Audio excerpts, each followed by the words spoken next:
Nous voyons dans cette vidéo 6 points que j'ai relevés par rapport au livre Conversation avec Dieu, le tome 1. Est-ce que le titre, vous l'aimez ou il vous a rebuté? Parce que moi, personnellement, j'ai pris du temps avant d'ouvrir ce bouquin, alors que j'adore lire, parce que je me suis demandé qu'est-ce qui va contenir. Le titre ne me parlait pas au tout début. Je pense que le fait que ça soit un best-seller qui a fait plus de 7 millions de ventes dans le monde a quand même attiré plus d'un.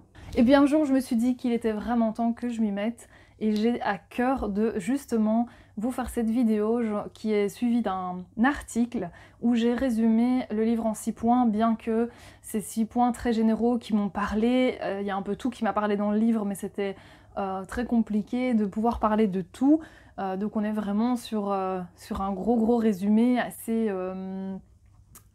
concis, on va dire ça comme ça. Donc tout d'abord, en 2-3 mots, c'est vrai que c'est pas une lecture très facile. Il y a plusieurs passages où j'ai eu de longues discussions pour pouvoir avoir un petit peu plus d'informations pour comprendre un peu mieux le sens, ou en tout cas ce qui me parlait. Et puis c'est vrai que j'ai la chance de partager ma vie avec quelqu'un qui est attiré par ce genre de réflexion et de lecture, donc ça a refait quelques de nos soirées. Alors le premier point qui me semblait important de vous parler, ou de vous partager plutôt, c'est le fait que Dieu ne communique pas seulement en paroles. Lorsque nous nous connectons à notre intuition, donc l'intuition, on va dire le cœur, nous pouvons nous ouvrir aux messages du divin. Ces messages peuvent se manifester par plusieurs manières, que ça soit des images, des sons ou des sensations, etc. Et Dieu communique également par la pensée. Donc celui-là, on l'oublie assez souvent et il est repris intensément dans le livre. J'ai pu comprendre du coup que les sentiments sont le langage de l'âme. Le livre peut nous faire comprendre également que nous pouvons savoir ce qui est bon pour nous si on se connecte à notre cœur, d'où ce que j'adore faire, ce qui me passionne, et du coup on peut observer des choses par rapport à notre corps, nos sensations, mais également ce qui nous guide, la manière dont on reçoit plus facilement les messages. Les paroles permettent au mental de comprendre et d'analyser les choses, là où on fait la différence avec la pensée. Ce livre explique aussi que la divinité est exprimée à l'intérieur de nous-mêmes et non pas à l'extérieur. En d'autres mots, c'est pour ça qu'on explique que cela se passe à l'intérieur de nous-mêmes, que c'est quelque chose qu'on ne peut pas voir ou toucher. À ce propos, je vous invite aussi à lire mon article sur l'explication de la psychothérapie IFS de Richard Schwartz, qui fait référence à l'exploration de nous-mêmes avec notre système et les différentes parts de nous, le lien avec le cœur, qui fait vraiment référence, comme je dis, à l'exploration de ce qui se passe à l'intérieur de nous et en quoi l'extérieur provoque un reflet sur ce qui se passe à l'intérieur. Deuxièmement, la connexion à Dieu par les émotions et le libre choix. Le sentiment le plus magnifique est l'amour. J'ai à cœur de partager et d'écrire sur l'amour, d'ailleurs il y a déjà un premier podcast là-dessus si vous voulez voir sur ma chaîne YouTube. Dans le livre, il explique que l'alpha et l'oméga sont les deux émotions, la peur et l'amour. En plus de parler de l'amour et de la peur, on parle aussi de la gratitude. Le livre explique de ne pas passer par la supplication de Dieu, mais bien de le remercier, donc même en avance, par l'affirmation de l'expérience que l'on a choisie. La pensée racine est celle qui contrôle les expériences, donc c'est la pensée derrière la pensée, et par là, en modifiant sa parole, nous pouvons donc modifier la pensée. Nous restons sur le principe que Dieu nous a créés, et il nous a créés avec le libre choix. Ça veut dire quoi? Ça veut dire qu'il est observateur de nos vies, mais que nous avons le choix d'en faire ce que nous voulons. Je mets personnellement un petit lien également avec la CNV, qui reste vraiment sur ce principe, donc la communication non violente, où on part du fait que nous avons le libre choix. Le choix qu'on prend a des conséquences bien entendu, mais chacun est responsable de ses choix. Mais aussi, il n'y a pas de bon et mauvais. Le mental vient nous dire tout ce qui est bon, positif, donc négatif, comme ci, comme ça. Il explique que c'est tout simplement. Notre âme, notre cœur n'est pas du tout en lien avec notre intellectuel. Nous pouvons accueillir les défis et voir les problèmes comme des occasions, des expériences. Le troisième point, le lien entre le livre et les croyances limitantes. Oui, ce livre vient tout chambouler, le livre Conversation avec Dieu fait le lien avec des croyances que nous avons et des injonctions que nous avons reçues depuis que nous sommes petits. Il vient chambouler notre vision que nous avons du mal et de l'enfer. Il explique tout simplement que c'est l'être humain qui a créé le concept du mal. Le livre reprend également le fait que l'amour inconditionnel a été transmis de génération en génération. Nous avons donc oublié ce que c'est d'être aimé sans condition. C'est pourquoi nous avons projeté le rôle de parents sur Dieu. C'est comme si nous considérons que Dieu est un juge, c'est-à-dire qu'il peut punir à partir de ce que nous avons fait. Selon lui, ça a été décidé sur de la peur et non sur de l'amour. Ces explications-là, ces passages-là, sont ceux qui m'ont fait le plus vibrer, c'est ça qui a été beaucoup plus en connexion avec mon âme, où j'en ai été beaucoup plus sereine par après. Selon moi, il y a un système sociétal et des injonctions de la société qui nous éloignent de notre être et donc de l'amour. Cependant, nous pouvons toujours faire attention à toutes ces croyances-là, à s'en détacher et vivre plus sereinement. Toujours dans ces croyances limitantes, il y a aussi le jugement. Le jugement, c'est quand même ce que nous avons l'habitude de faire, c'est notre ego. Le jugement est aussi relié à nos expériences passées. Il y a une phrase que j'adore, qui est reprise du coup dans beaucoup de bouquins, c'est « Ce que tu condamnes te condamnera, et ce que tu juges, tu le deviendras un jour ».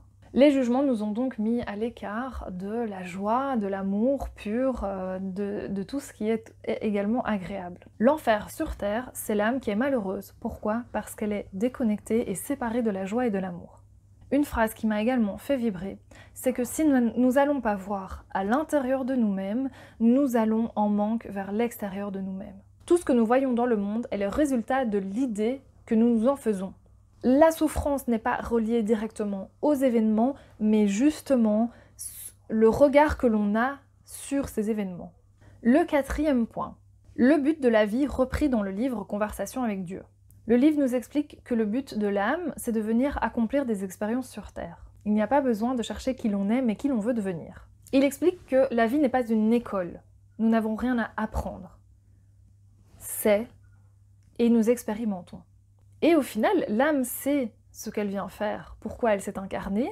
Lorsque notre âme est venue s'incarner, nous avons donc oublié tout ce pourquoi nous sommes venus sur Terre. Et elle cherche simplement à vivre sa plus grande expérience. Il y a autant de visions de Dieu, je pense, que d'êtres humains sur la Terre. Je crois que le but n'est pas de définir, donc le mental a besoin de comprendre qui est la divinité, mais de la ressentir.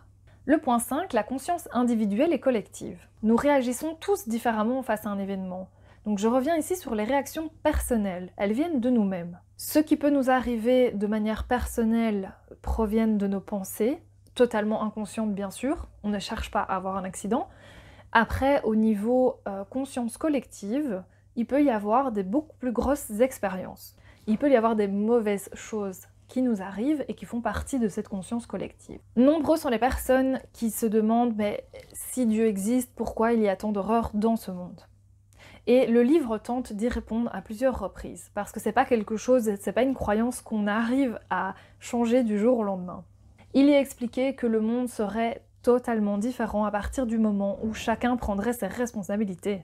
Selon moi, pour pouvoir arriver à une prise de conscience en chacun de nous, il faudrait une prise de conscience collective pour que chacun se reconnecte à son cœur, à sa lumière pure. Et quand je dis se connecter à soi, c'est aussi que chacun puisse retrouver un sentiment de sécurité intérieure. Le 6e point, les lois naturelles du livre Conversation avec Dieu. Et oui, toutes les vies physiques fonctionnent en accord avec les lois naturelles. Je parle ici des plantes, des êtres humains, des animaux, tout ce qui va en fait réagir à l'amour et la peur.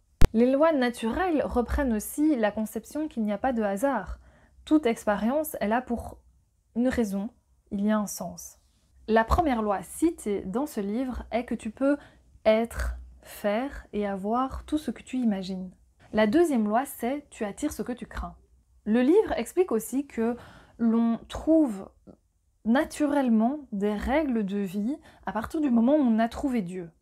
Le principe, c'est que lorsqu'on trouve Dieu, on s'éloigne du côté matériel et physique des choses et on est beaucoup plus dans le ressenti intérieur. Dans ce cas-là, l'âme est connectée à l'amour qui devient un confort, donc un confort intérieur, comme je disais, où on a moins besoin de son confort matériel.